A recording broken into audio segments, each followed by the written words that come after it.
What's your ghost/creepy/paranormal story? My great-grandmother watched my great-grandfather die. They were truly in love forever. After he died, she woke up every morning and said, "Darn it," because she was ready to pass away. My great-aunts would hear her talking on a baby monitor they set up, talking to members of the family who had already passed. Finally one afternoon, they heard her go, "John, finally. Why are you always late?" They were frozen as John was my great-grandfather's name. They walked in 10 minutes later and she passed away. She was just waiting for her husband to come get her. This is one my grandma used to tell about one of her aunts. They lived in Laos during the Secret War. Her aunt started talking with one of the American soldiers and he started learning basic Hmong. After some time though, he stopped showing up. The basic consensus was that he was dead, but she kept waiting for him. When things got really bad and the bombs started dropping, they fled to the caves for shelter. One night, as everyone is sleeping, she hears a familiar voice. It's the soldier. He's mumbling in a very broken Hmong. "I'm back for you." Over and over again. Her eyes are still closed until she feels something reach out and grab her shoulder and slowly move down to her hand. When it reached her hand, she said it wasn't a human hand at all, but like a large animal paw. She briefly opened her eyes to see a dark figure, clearly not human though, standing over her. Then, she heard her aunt get up. Something was said but she couldn't make what it was. The figure then left and the aunt followed. This was still in the middle of the night, mind you. The aunt was never seen again. The story is that the dead soldier came back to take her with him. Or something else imitated him in order to take her. There's a bridge near where I grew up in Bum F, Tennessee that is notorious for screaming at people at night. The screams aren't audible to the houses nearby and supposedly you have to sit on the actual bridge to hear it at all, though I personally haven't tested it or anything. The common explanation is that it's a bobcat that lives under the bridge, but people have checked with dogs and such and never find signs of any. Well, some friends and myself had heard this story for years all growing up but never tested it. So one night, after a few beers we get up the notion we're going to go test the thing. So 5 drunk guys pile into a beat-up car and we drive down and park on the bridge. This is 1:30 a.m. and it's dead silent out. We sat there for a good 45 minutes and nothing happened. We had the windows down and had started debating whether or not it was all bullcrap when the scream happened. We had the lights off and there was a moon so you could see pretty well and there for sure wasn't anything outside the car, but it was effing loud and it sounded just like a woman with particularly powerful lungs having her skin ripped off, right outside the window on the rear passenger side that faced off the edge of the bridge. Now, I've heard bobcats in heat while hunting, and they do like a scream kind of thing. It's hard to describe but they do it in little repeating bursts. This was a good 3 to 4 seconds extended scream at incredible volume. We tore out of there like a demon was chasing us. A couple of miles down the road we finally stopped and actually processed what happened. My adrenaline was going so badly and I was so scared I was just shaking uncontrollably. One of my friends had actually pissed himself, which I'd never seen anyone actually do. One friend immediately left the car and vomited. To give what I think was a good frame of reference to how actually terrifying this was, my friend whose car we were in wasn't even mad at the friend that pissed all over his seat. It was insane. To this day I have no explanation for it. A girl I knew for a few years and was very good friends with passed away in a car accident. A few days later, I have a dream that she's standing in the center of the road and I'm barreling towards her. I run into her, but then she appears in the seat beside me. She forces my head toward her abdomen. Where her stomach would be, there's a large mouth. The teeth are made of broken glass and sharp metal. She keeps saying shush. I wake up from the dream and I'm still hearing shush. I look at the foot of my bed and she's standing in my room. She walks through my door and into the hallway. I follow her. She walks down the hallway and vanishes through the front door of the house. I didn't realize at the time but my dad was on the couch. He asked me if I was okay and asked if the flickering lights are what woke me up. He didn't see her and I never noticed the lights flickering. My good friend shared this story with me and I've never been able to shake it, or retell it as well as him. It's a long story so I'll just tell you the first part, which I find the scariest. He's about 40 and divorced. Back when he was married with a 1-year-old daughter, he and his wife bought a house and moved in. It was apparently an old house that needed some fixing up, but they got a good deal and were ready for the work. After a week or so there he notices a life-size doll in the corner of the nursery where his daughter sleeps. It creeps him out because he's a normal human being, so he turns it around to face the corner so it stops staring at him. After putting the kid to bed, he goes downstairs and asks his wife about it. "Where did we get that doll?" She looks at him and says, "I don't remember, I assume someone gave it to you for our daughter and we moved it here." He's a little weirded out because he didn't remember moving the doll, and wonders if maybe it was in the house when they moved in and he didn't notice it. The next morning, he goes to get the kid out of her crib and notices something. The doll isn't facing the corner anymore. It's looking at him again. I'm getting shivers already just remembering him tell me this. That's enough to creep anyone out, so he throws it in the closet and shuts the door. That night he has an argument with his wife. I don't remember what it was about and it's not really relevant, but the point is they were getting into it a bit, loud and focused enough that they didn't notice their daughter crying upstairs.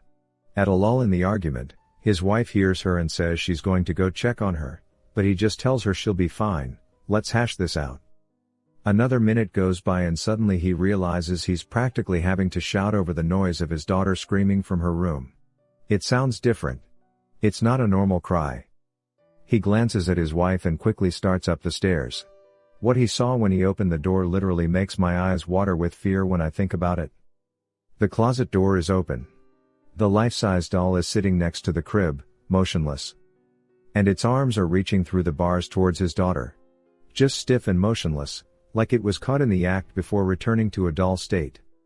Needless to say, the doll was thrown out and I believe even burned. There's no explanation for that other than something seriously demonic. The story of that house goes on for much longer, but that's all I have time to write at the moment.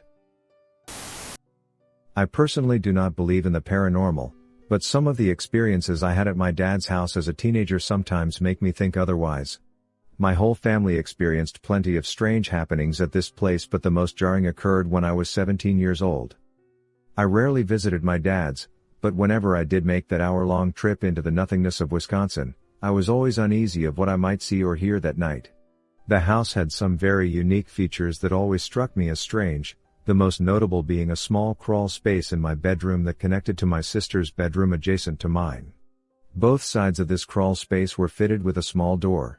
We never really knew what the purpose of the tunnel was, as it was far too small to use for storage, and even too cramped for a grown adult to comfortably navigate. Anyway, this particular night when I went to bed I heard some very strange noises, almost like a faint whimper or crying. I didn't think much of this because it wasn't uncommon for coyotes to come by the house at night looking to prey on our poor barn cats. The night went on and the noises came and went. Struggling to sleep, I went downstairs to grab a glass of water from the kitchen. When I came back into my room I noticed that the door to the crawl space was now ajar and the whimpering had stopped. More than a little startled at this point, I quickly got back into bed and tried my best to fall asleep. Eventually, I was able to fall back asleep but was later awakened when I felt a sinking feeling at the foot of my bed. I assumed that I must have left my bedroom door cracked and one of the house cats had climbed on my bed. I closed my eyes and tried to fall back asleep and was forced awake by the sound of a slamming door. I opened my eyes and noticed that the door to the crawl space had been slammed shut, then I quickly glanced at the foot of my bed and saw the outline of large figure staring at me from the end of my bed. The figure was all black with bright white eyes. I got out of my bed as fast as I could and ran downstairs. I spent the rest of the night awake on the couch.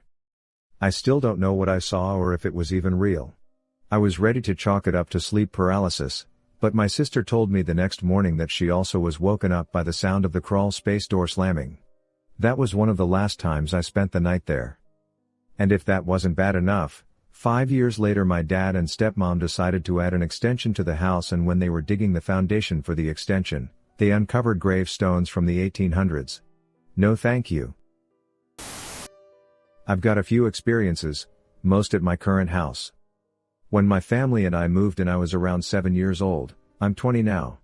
I don't remember how soon after we moved in this happened, but I was laying in bed one night just about to fully fall asleep when, I crap you not, something grabbed me by the ankles and pulled me a few inches down the bed.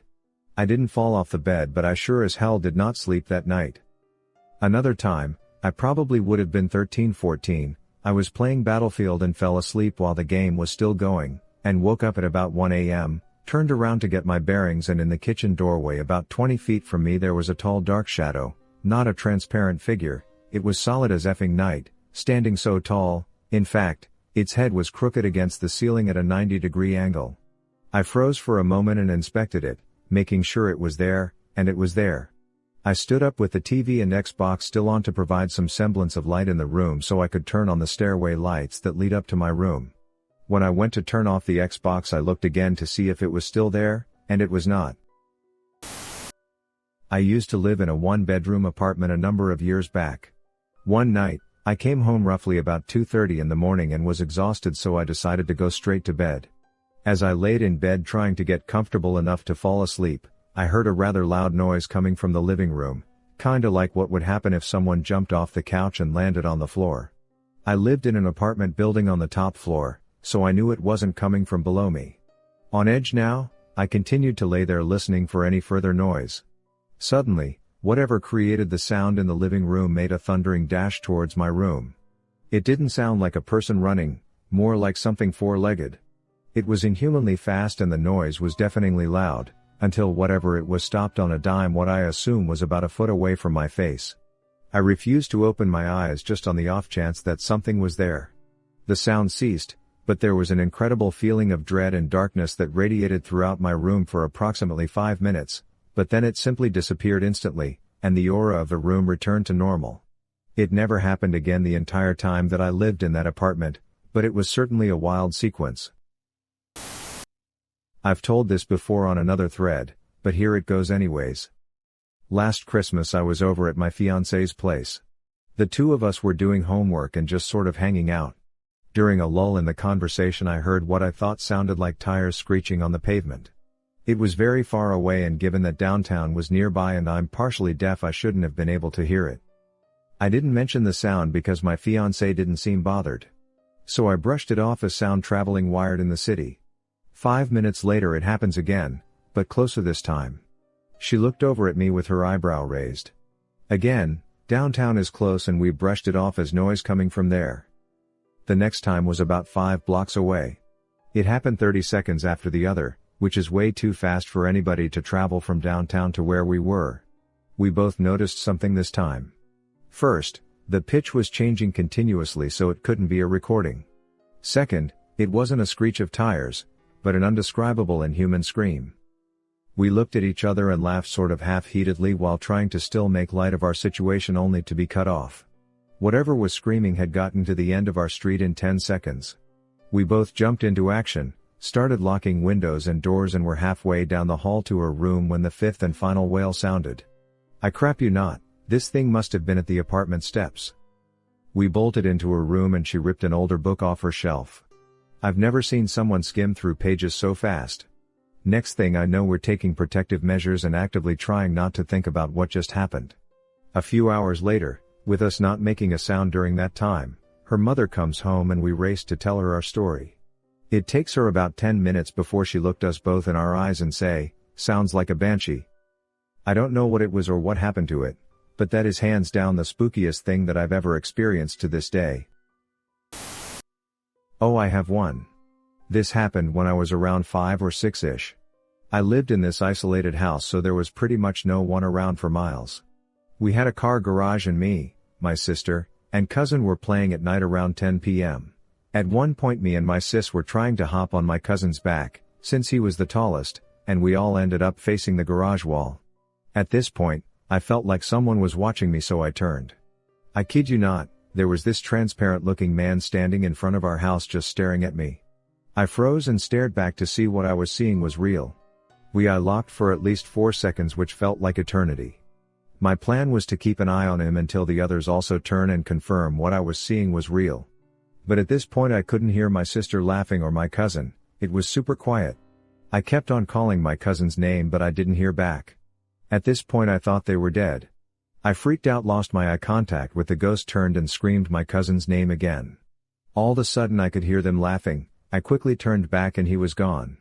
I cried, telling my cousin to go back in the house and it isn't safe outside.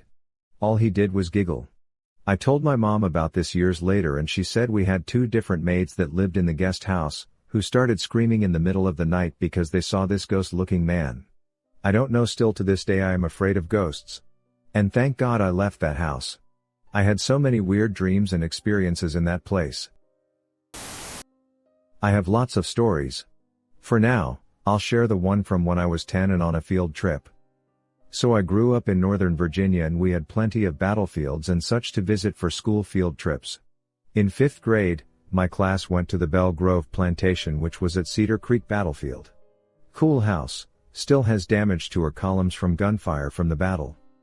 Anywho, my class was in the kitchen of the plantation, listening to the tour lady talk about whatever it is you tell a bunch of 10-year-olds about plantation life.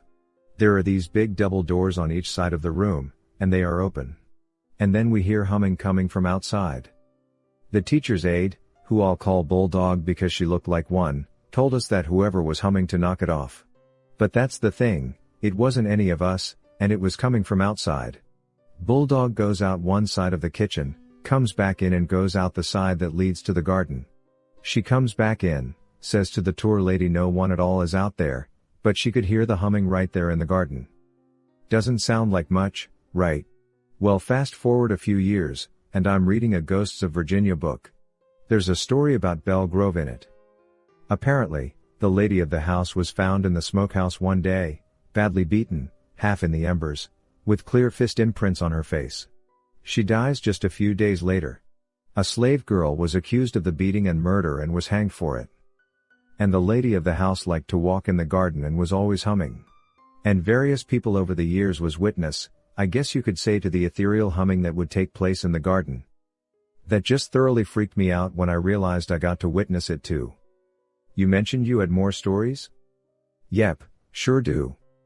So when I was 14, my dad died. No need to be sad about it, he was an a-hole. When he was alive he loved to sneak up on people and scare the crap out of them. One of the ways he'd do that was to just silently creep up and chill out in the corner of your vision till you realized there was this a-hole staring at you. After he passed away, I'd be sitting in the living room watching TV, and I would see him just glide up into the corner of my vision across the room and stand and stare at me from the front entryway. I'd look over and poof, nothing there. Now this can be easily written off as me being tired, mind playing tricks on me, etc. But that isn't all of it. Dad loved to watch history and nature shows, and this was back when the History, Discovery and A&E channels actually played decent docs and biographies and the like. He was an insomniac, so he'd always be up late with one of these channels on, and the walls were incredibly thin, and I'd always have to beg him to turn the darn sound down so I could sleep when I was a kid. After he died, for a few months, at least once a week, I'd be in bed and all of a sudden hear the TV in the living room, and it would be a documentary on ants or a biography of Churchill and other things. It'd spook me, definitely. My brother wasn't doing it because, for one, he's deaf, and if he were to watch TV he'd mute it, and also he had his own TV. My mom worked nights and it always happened when she wasn't home. And at this point my sister had been living on her own for quite some time. I'd get up to see what happened, maybe the cat had turned the TV on, yeah. But nope. Max the tuxedo was usually with me in bed or outside. And I'd be able to hear the TV drone on about worker ants, as I made my way down the hallway, through the kitchen and dining room to the front entryway, and once I'd get to the spot where I could see the living room and the TV, all noise would cease. It'd be dead silent, so quiet you could probably hear a spider fart. But wait, there's more. After he passed, the locked, chained and deadbolted front door would open all on its own to let the cat in. This one happened in front of everyone at differing points over the winter after dear old dad had kicked the bucket. But the thing that really got me is this event I'm about to tell you about. I was down in the basement one night, watching TV. My mom was home and in the living room. Whenever she needed me she'd stomp on the floor to get my attention. And that night she stomped something furious. I raced upstairs. And she's sitting in a chair with a wooden TV tray table in front of her. On the table was a styrofoam cup.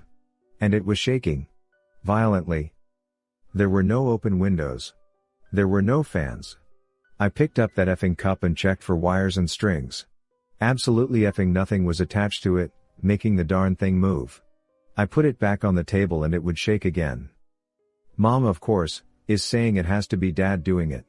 And nothing else. The creeping Vizon, the cat coming in through a bolted and chained front door, and the documentaries about ants being heard at all hours of the night, freaked me out as much as that darn cup freaked me out.